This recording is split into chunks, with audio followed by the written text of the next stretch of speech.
A Few Good Men is a 1992 American courtroom drama film directed by Rob Reiner and starring Tom Cruise, Jack Nicholson, and Demi Moore, with Kevin Bacon, Kevin Pollak, James Marshall, J.T. Walsh, and Kiefer Sutherland in supporting roles. It was adapted for the screen by Aaron Sorkin from his play of the same name. The film revolves around the court-martial of two U.S. Marines charged with the murder of a fellow Marine and the tribulations of their lawyers as they prepare a case to defend their clients.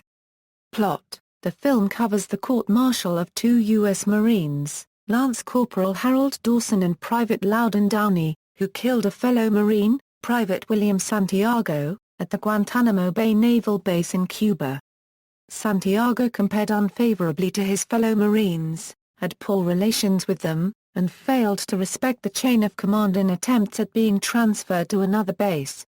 An argument evolves between base commander Colonel Nathan Jessup and his officers, while Jessup's executive officer, Lieutenant Colonel Matthew Markinson, advocates that Santiago be transferred immediately. Jessup regards this as akin to surrender and orders Santiago's commanding officer, Lieutenant Kendrick, to train Santiago into a better Marine.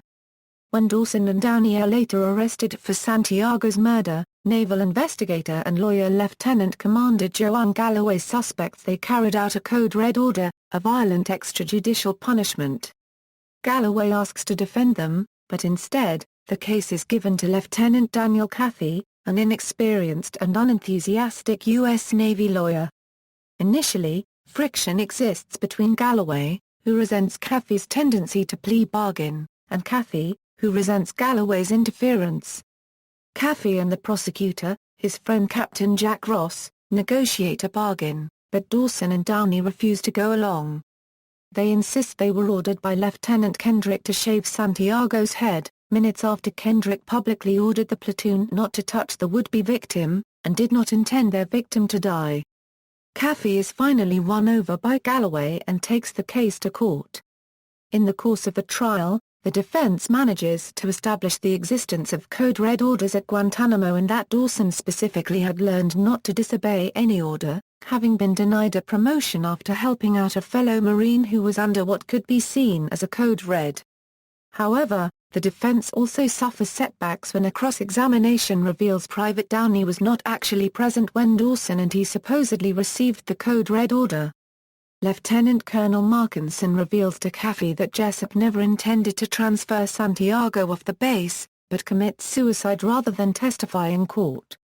Without Markinson's testimony, Caffey believes the case lost and returns home in a drunken stupor, having come to regret he fought the case instead of arranging a plea bargain.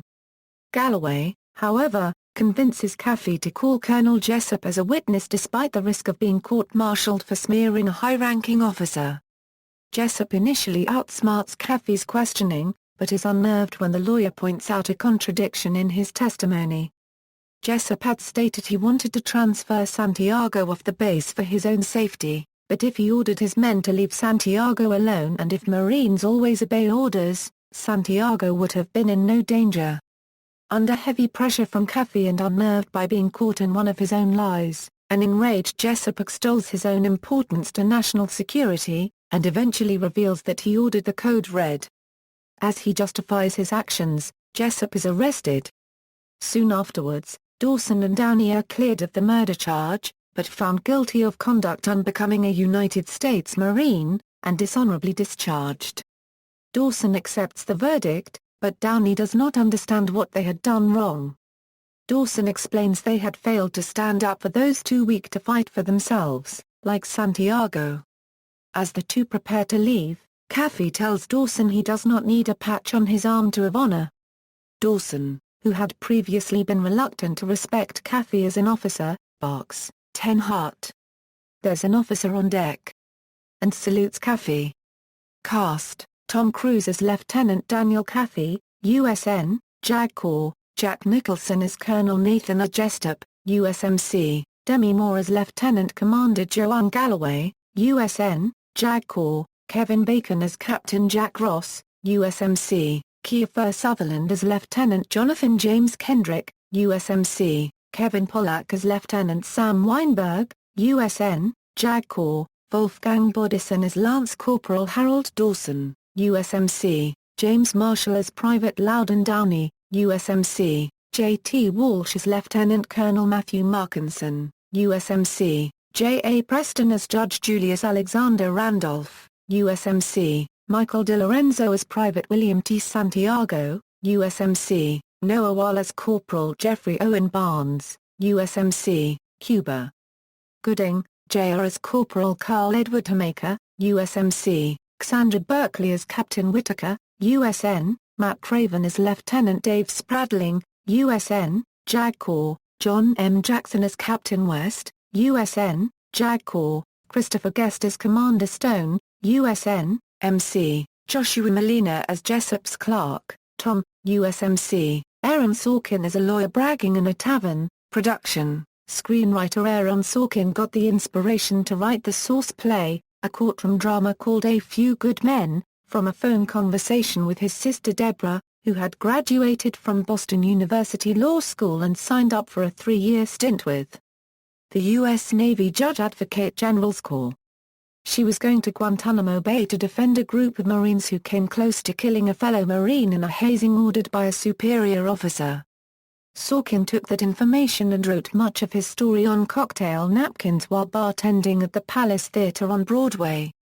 His roommates and he had purchased a Macintosh 512K, so when he returned home, he would empty his pockets of the cocktail napkins and type them into the computer, forming a basis from which he wrote many drafts for A Few Good Men. In 1988, Sorkin sold the film rights for his play to producer David Brown before it premiered, in a deal reportedly well into 6 figures. Brown had read an article in the New York Times about Sorkin's one-act play Hidden in This Picture, and he found out Sorkin also had a play called A Few Good Men that was having off-Broadway readings. William Goldman did an uncredited rewrite of the script that Sorkin liked so much, he incorporated the changes made into the stage version.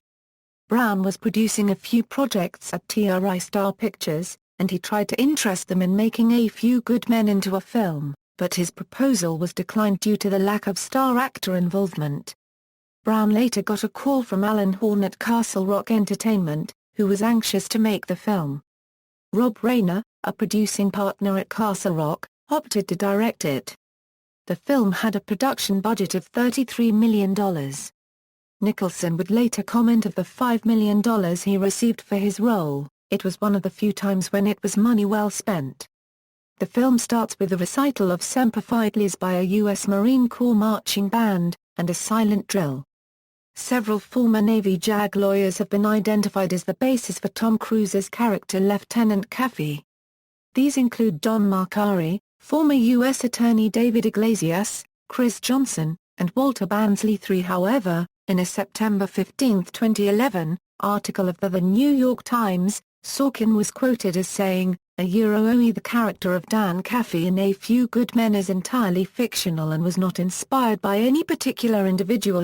Wolfgang Bodisson was a film location scout when he was asked to take part in a screen test for the part of Dawson. Awards and honors. Academy Awards nominations. The film was nominated for 4 Academy Awards: Best Picture, Best Actor in a Supporting Role, Best Film Editing, Best Sound Mixing. Golden Globe nominations. The film was nominated for 5 Golden Globe Awards: Best Motion Picture, a Eurodrama, Best Director, Best Actor, Best Supporting Actor, Best Screenplay, AFI 100 Years, a Euro series. The film was recognized twice by the AFI 100 Years series. In 2005, Nicholson's reading of the line "You Can't Handle the Truth" was voted the 29th greatest American film quote of all time, and in 2008 the film was voted the 5th best courtroom drama. AFI's 100 Years. 100 Heroes and Villains, Colonel Nathan R. Jessup, a Euro-nominated villain. AFI's 100 Years. 100 Movie Quotes, You Can't Handle the Truth. A Euro number 29. AFI's 10 Top 10, a Euro number 5 Courtroom Drama, Reception. The film opened on December 11, 1992, in 1,925 theaters. It grossed $15,517,468 in its first weekend and was the #1 film at the box office for the next 3 weeks. Overall, it grossed $141,340,178 in the U.S. and $95,159,822 in international markets, giving a total of $236,500,000. The film was a big success, both with critics and at the box office. Peter Travers of Rolling Stone magazine said that the performances are uniformly outstanding as a tribute to Rob Reiner, who directs with masterly assurance, fusing suspense and character to create a movie that literally vibrates with energy. Richard Schickel in Time magazine called it an extraordinarily well-made movie, which wastes no words or images in telling a conventional but compelling story. Todd McCarthy in Variety magazine predicted, the same histrionic fireworks that gripped theater audiences will prove even more compelling to filmgoers due to the star power and dramatic screw-tightening. The film has an 81% approval rating at Rotten Tomatoes. See also, Trial Movies, References. External links, A Few Good Men at the Internet Movie Database, A Few Good Men at the TCM Movie Database, A Few Good Men at Rotten Tomatoes, A Few Good Men at Metacritic, A Few Good Men at AllMovie, A Few Good Men on Any Clip.